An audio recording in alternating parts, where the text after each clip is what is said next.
لله الحمد لله تعالى وحده والصلاة والسلام على عباده الذين اصطفى خصوصا على سيد الرسول وخاتم الأنبياء والأنبياء أعوذ بالله من الشيطان الرجيم بسم الله الرحمن الرحيم لقد كان لكم في رسول الله أسوة حسنة لمن كان يرجو الله واليوم الآخر وذكر الله كثيرا وقال تعالى فاخرج عذاب القوم الذين ظلموا والحمد لله رب العالمين وقال تعالى ألم تر كيف فعل ربك بأصحاب الفيل إلى آخر السورة صدق الله العلي العظيم رب اشرح لي صدري ويسر لي أمري واحلل عقدة من لساني يفقهوا اللهم صل على سيدنا محمد النبي وعلى آله وأصحابه وصحبه وسلم تسليما كثيرا كثيرا اللهم انفعنا بما علمتنا وعلمنا ما ينفعنا. In the previous session, we had further discussed the status of Abdul Muttalib when it came to his generosity, when it came to his kindness, the different characteristics or accolades he had on his shoulders or his belt, that he was not only kind and generous and a caretaker for the creation of Allah subhanahu wa ta'ala that was limited to human beings for mankind. Rather, he was also kind, generous, and a caretaker for the creation of Allah subhanahu wa ta'ala when it came to animals as well. We also discussed the story of Zamzam, that he saw a dream for 4 consecutive nights in which he was being told to dig up certain areas, and every time he inquired as to where those areas were, the person who came to his dream and told him and talked to him and gave him these instructions would turn around and walk away and not answer any questions further. But when the 4th night took place, when he was told to dig up the well of Zamzam, when he was told to dig up Zamzam, after this instruction, he was also given further instructions as to where this place was located and the significant signs or landmarks that also told him and gave him directions where to dig up. And then he himself took the responsibility to become the caretaker of the well of Zamzam, and due to some people out of jealousy or hatred, out of malicious feelings, they would actually go and try to damage that well. But he had made dua to Allah subhanahu wa ta'ala, seeking help from him and asking him that, Ya Allah, protect this well. Essentially saying that, Ya Allah, protect this well. And the next day, because originally the tribe was against this idea of preserving this well. When he had announced his thought process, or when he had announced his agenda, the tribe did not agree with him. But despite their disagreement, he went ahead and still dug up the well, maintained it, and after facing some retaliation from his people, he made dua to Allah subhanahu wa ta'ala to protect that well, and he made the announcement after making dua, the morning of making the announcement, after making dua the previous day or night, he said that anyone who harms the ponds that are dug around the well to preserve the water will face some sort of illness or some sort of calamity. And people, despite this announcement he had made, continued to maliciously harm the well, so dirt in it, or any way, shape, or form they could cause this well harm and riddle his work, they did. But then people started to fall ill, started to feel the ailments of his dua, or feel the effects of his dua. So eventually people had given up and they had just completely left the well alone. Then we also discussed further about how Abdullah, the father of Rasulullah, Abdul Muttalib had originally had only one son by the name of Harith, his oldest son. And his son was the only one who was helping him and aiding him in the maintenance of the well. So Abdul Muttalib made a dua to Allah subhanahu wa ta'ala, asking Allah that, Ya Allah, if you grant me 10 sons, that I will slaughter one of them on your behalf. I will draw one and slaughter one of them on your behalf.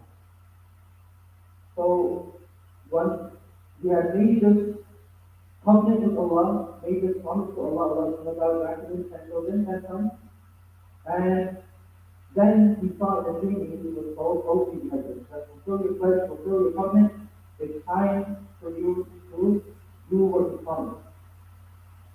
So afterwards, long story short, Abdullah's name came out, and Abdul Muttalib kept on drawing lots between his son Abdullah, his most beloved son Abdullah, and the camels until the number had reached up to 100, and this actually became a tradition for the coming days or centuries up till today, that the blood money that will be given in lieu to someone who has been murdered by another individual will be the amount of 100 camels, as opposed to the previous tradition which was 10. And Hafiz al-Salami rahimahullah, when it comes to the name of Abdullah, says that this was his actual name, Abdullah. Right? Because Abdullah, it can be taken in the more direct sense and the more specific sense as the name of someone, or it can also be taken in another sense that it just means the slave of Allah. So Hafiz al-Salami clears the air and he says that no, his actual name is Abdullah. Today, further, inshallah, we'll be discussing the marriage of Abdullah and Amina, the mother and father of Rasulullah. The mother and father of Rasulullah's marriage, which basically became the key for the birth of Rasulullah. Today we'll be discussing that. And furthermore, a very amazing event which took place. And before we actually get into these events, as I mentioned previously, this was actually the method of the preservation of dates at that time. Nowadays, of course, we have the Gregorian calendar, or we have the lunar calendar. We go off the years of Hijrah, right? But what about the 53 years prior to Rasulullah moving to Medina Munawwara? How did they record the dates of those times?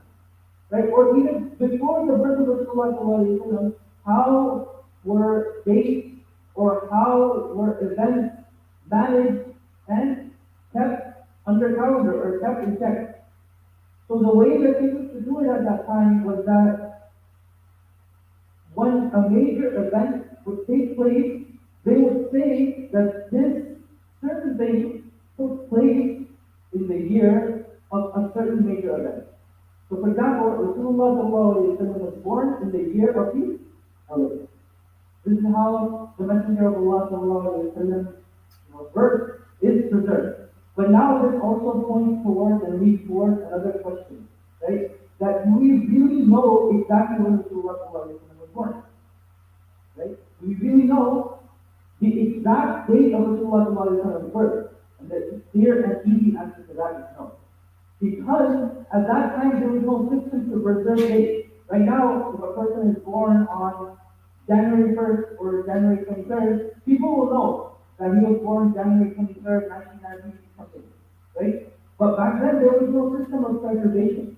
So at that time, the day that they would record, the method of recording the huge event was they would link it to another huge event.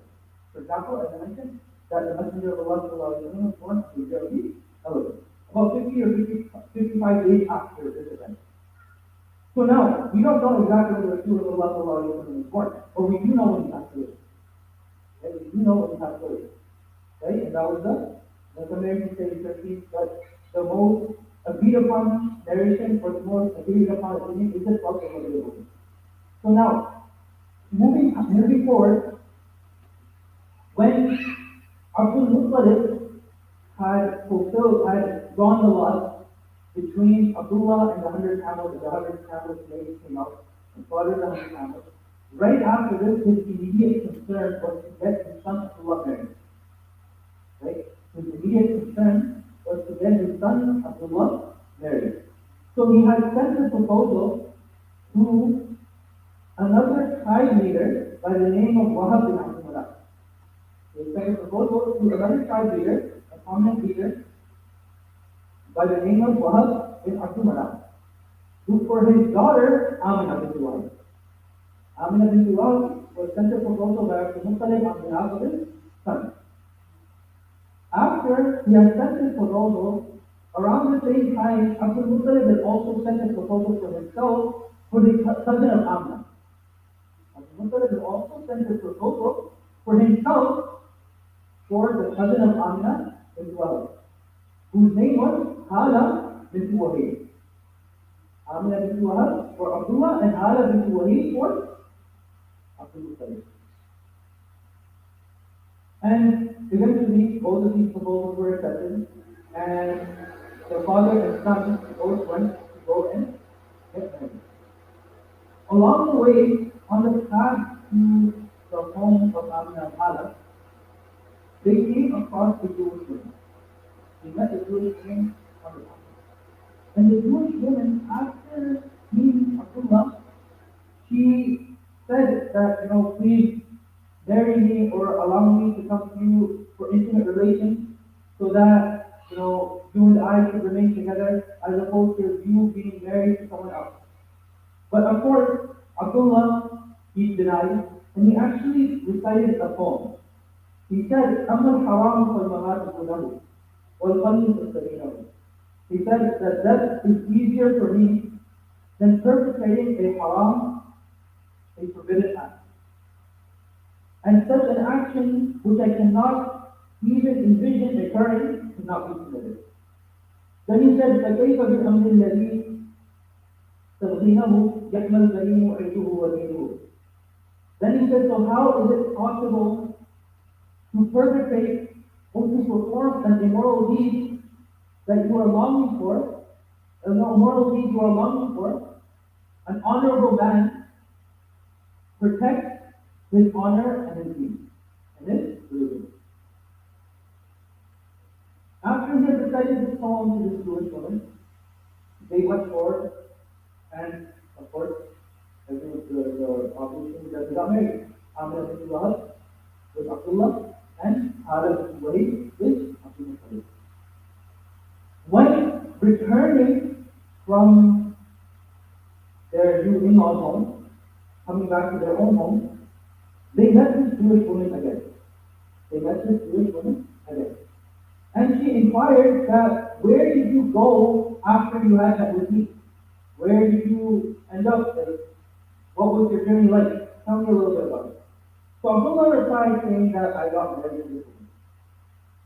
The Jewish woman said, after hearing that now that he is married, she said that, I'm not really a woman of loose morals, meaning I have high standards and I have high morals.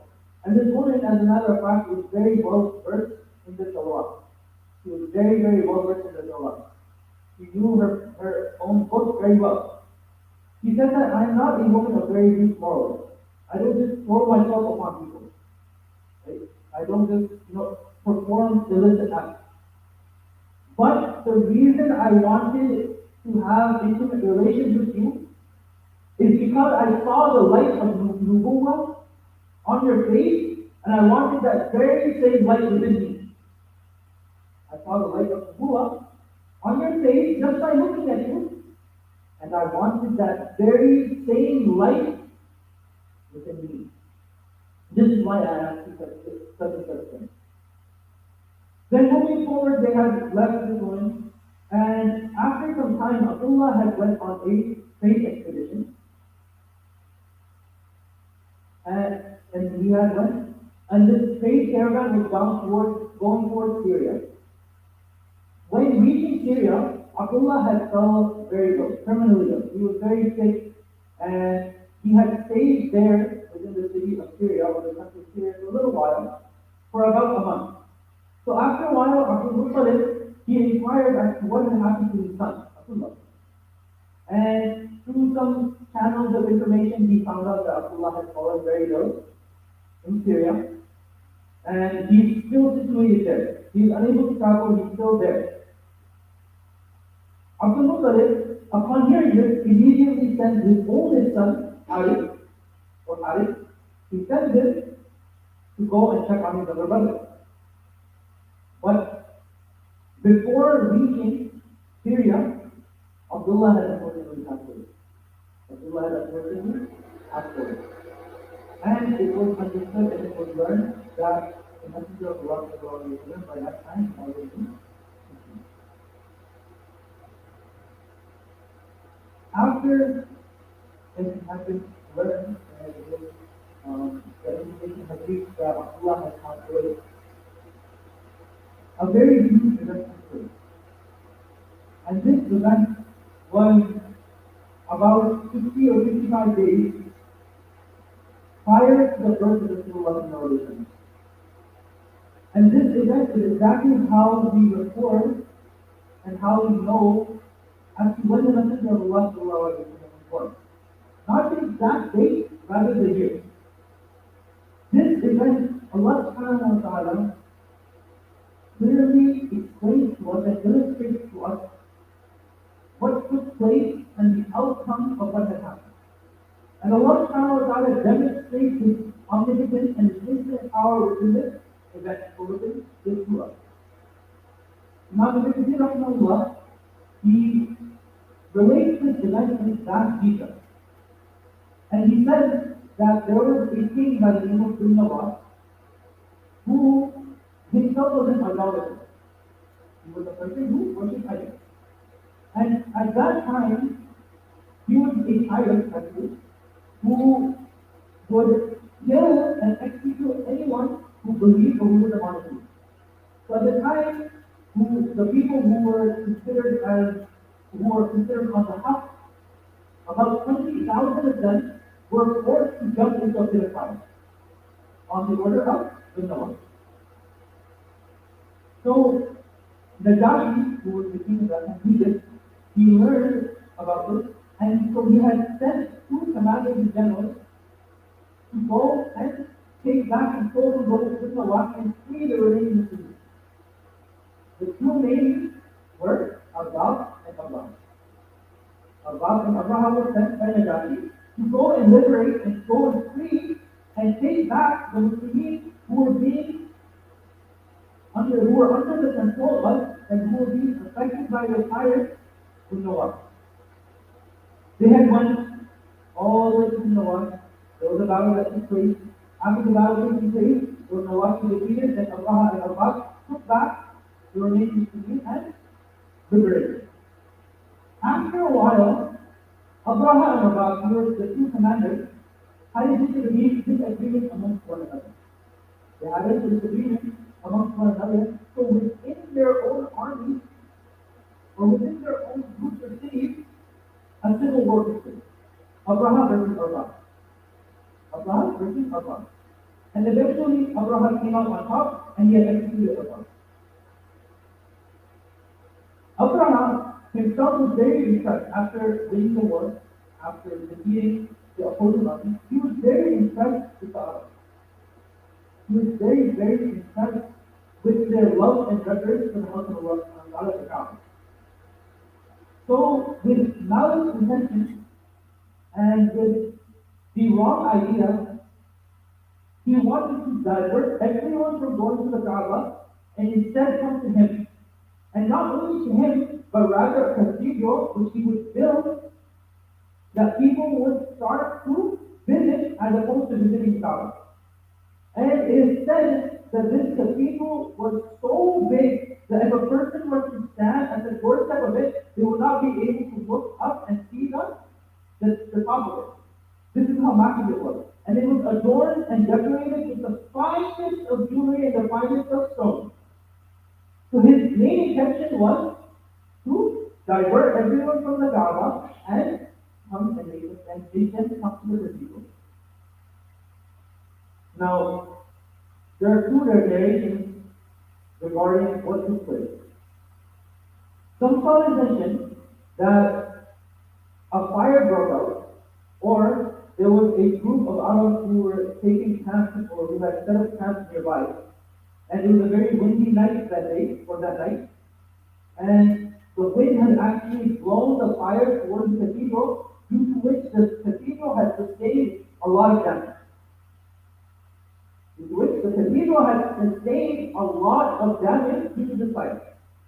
The second narration is, after the Arabs had learned that Abraham had tried to divert people from the Kaaba towards the cathedral, One of the Arabs went to the cathedral and defecated it out of respect.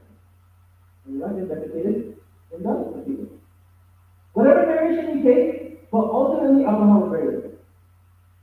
Abraham was very, very rich. And he had made a promise that just like my cathedral or my corners were violated and vandalized, I will do the exact same thing to the Kaaba. I will march into the city of Makkah Mukarramah and level the Kaaba. He made his promise.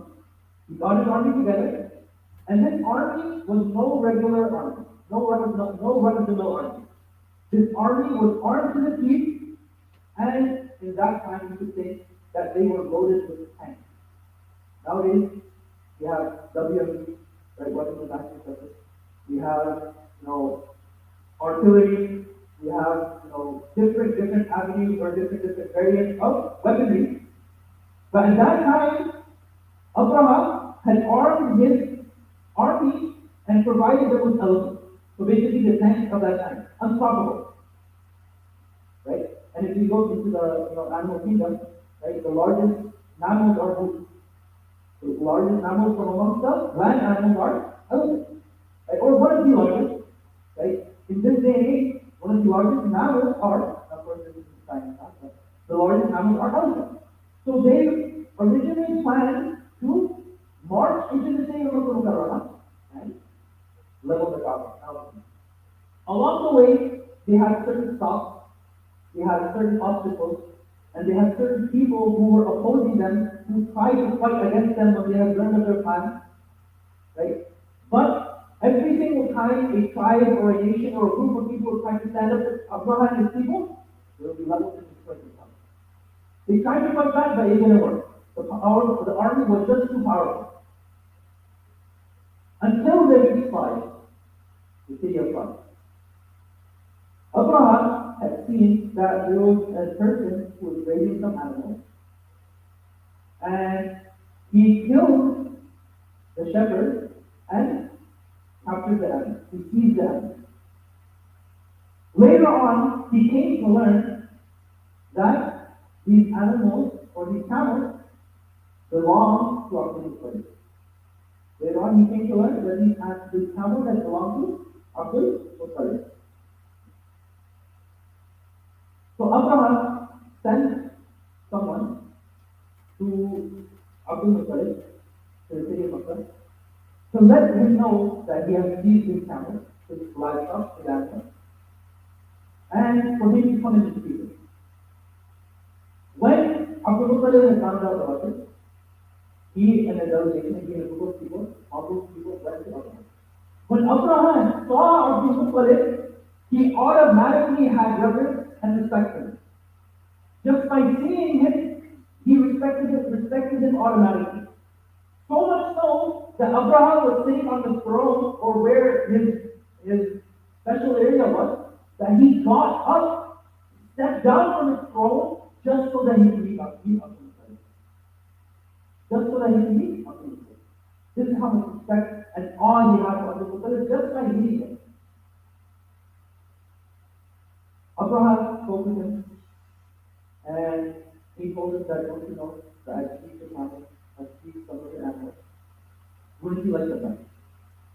That it has also come with this agenda to destroy the Kaaba.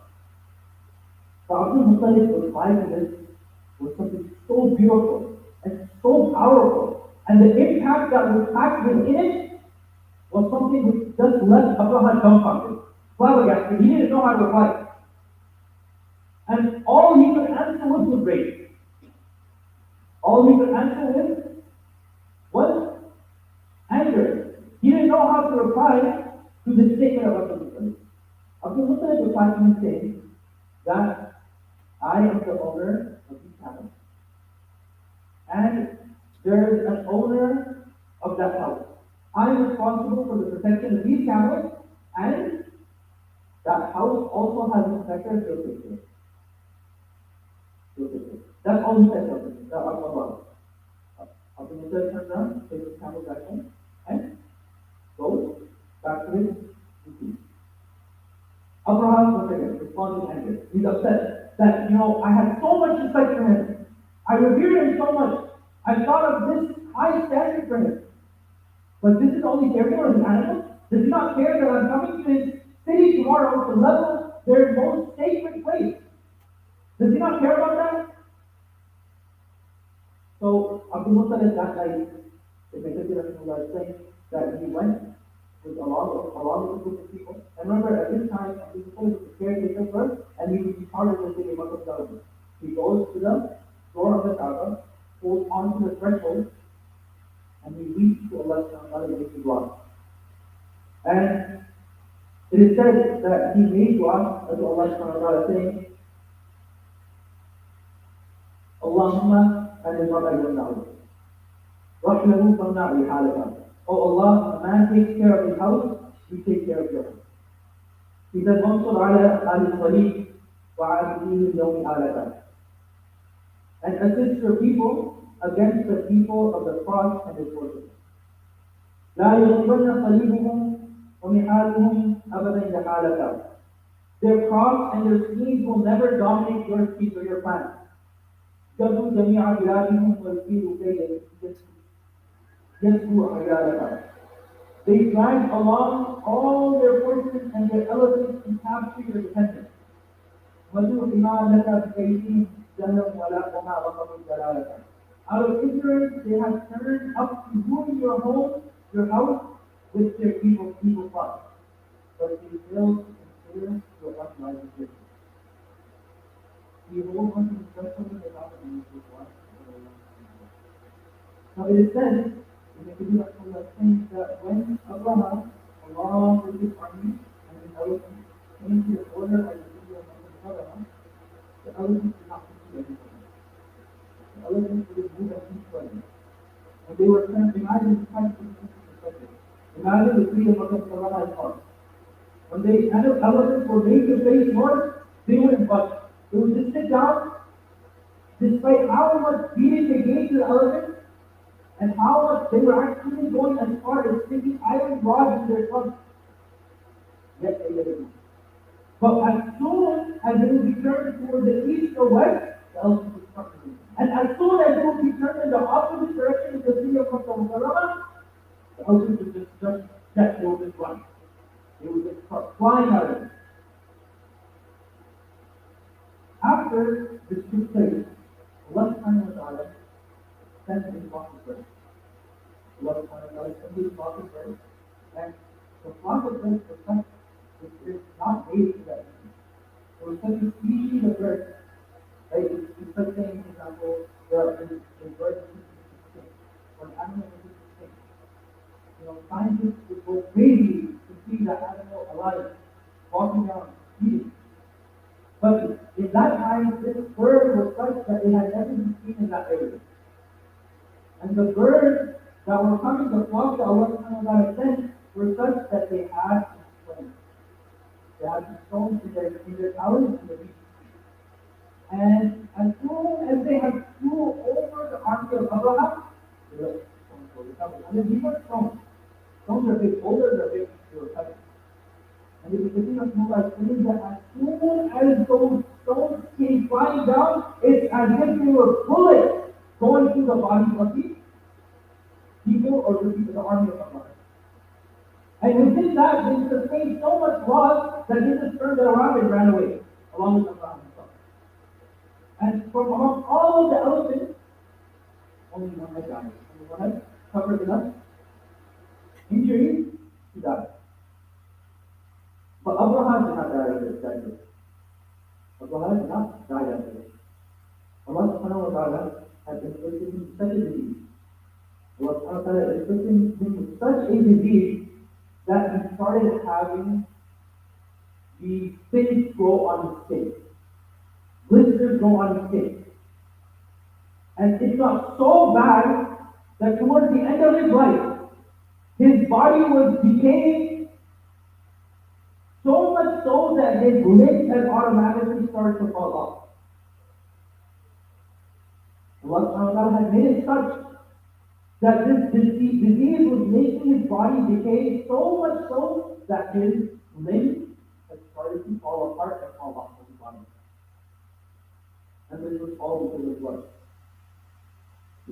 Wasallam, what?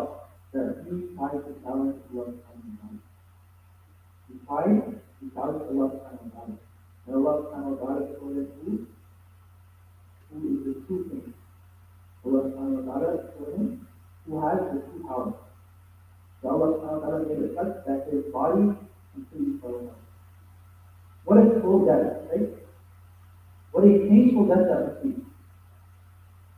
Right? This is how Allah has had to live. So inshallah, next week we'll be discussing the auspicious work of Rasulullah sallallahu alaihi wasallam and the miraculous work of Rasulullah sallallahu alaihi wasallam and the thing that took place at his birth. And once again, as I mentioned, I'd like to reiterate that we do not know what Rasulullah sallallahu alaihi wasallam was born. We know exactly when he passed away, when he returned to Allah subhanahu wa ta'ala, his demise, right? And Imam Bukhari, he actually has an entire chapter dedicated to the event which took place right before the Messenger of Allah sallallahu alaihi wasallam. But the chronological order actually has a bab, a chapter which says Babu Wafat Rasulullah sallallahu alaihi wasallam, the chapter of the demise of the passing of Rasulullah sallallahu alaihi wasallam. He actually talks about in order what took place, what day he became ill, what he was feeling throughout his illness and his sickness, and the severity of his illness and sickness, and the small events which also took place. For example, we hear in the hadith that the Sahaba radiallahu ta'ala anhum did not see Rasulullah sallallahu alaihi wasallam for a couple of days, but when Rasulullah sallallahu alaihi wasallam felt a little bit better, he peered through his curtain of his home and saw the Sahaba radiallahu anhum praying, and he was very happy to see this taking place. And he smiled. And the Sahaba radiallahu anhum said that we were so happy to see Rasulullah sallallahu alaihi wasallam. After this amount of time to see him smiling, we literally were about to break our salah. That's how happy we were. Another time, Rasulullah sallallahu alaihi wasallam, he wanted to go for salah, but he could not go, or he was feeling a little bit better to go for prayer, and he had sent for some water, and when he had sent for the water, he bathed in the water, and made wudu with the water, but as soon as he was going to stand up and go, he fainted. Then he woke up, made wudu again, tried to stand up and go, he fainted again. And this took place 3 times. Finally, when the third time took place, he actually was able to go out and perform prayer again. This happened with Imam. Inshallah, the next week will be discussing the word of Rasulullah sallallahu alaihi wasallam. The Lord subhanahu wa ta'ala have loved Rasulullah sallallahu alaihi wasallam, love and related to the people. So that I